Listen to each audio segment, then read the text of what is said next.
प्रकरणी विद्यार्थ्यांवरील कथित लाठीमाराच्या मुद्द्यावरून विरोधकांनी गदारोळ केल्यामुळे लोकसभा आणि राज्यसभेचं कामकाज दुपारी 2 वाजेपर्यंत स्थगित. राम मंदिराला विरोध करणारे काँग्रेस आणि समाजवादी पक्ष आता देणग्यांच्या कथित चोरीबाबत जनतेची दिशाभूल करत असल्याची संसदीय कामकाज मंत्री किरेन रिजिजू यांची टीका. शिक्षणतज्ज्ञ माजी राज्यपाल पद्मश्री डॉक्टर ज्ञानदेव यशवंत पाटील उर्फ डॉक्टर DY पाटील यांचं कोल्हापूर इथे निधन. राजकीय सामाजिक क्षेत्रातून हळहळ व्यक्त. मुख्यमंत्री देवेंद्र फडणवीस यांनी घेतला शिक्षण विभागाचा आढावा. शालेय अभ्यासक्रमात नशामुक्तीच्या अनुषंगानं पाठ्यक्रमाचा समावेश करण्यासाठी कार्यवाहीच्या सूचना. भारतीय हवाई दलाच्या सहकार्यामुळे पुणे विमानतळावरून विमानसेवा विस्तारणार. केंद्रीय राज्यमंत्री मुरलीधर मोहोळ यांची माहिती.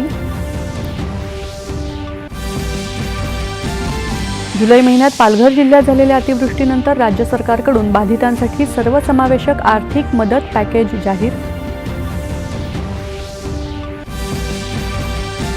सेउटा इथल्या स्थलांतर संकटावर तोडगा काढण्यासाठी स्पेन आणि इतर 22 सदस्य राष्ट्रांच्या तातडीच्या विनंतीनंतर युरोपियन महासंघाची आज आपत्कालीन बैठक.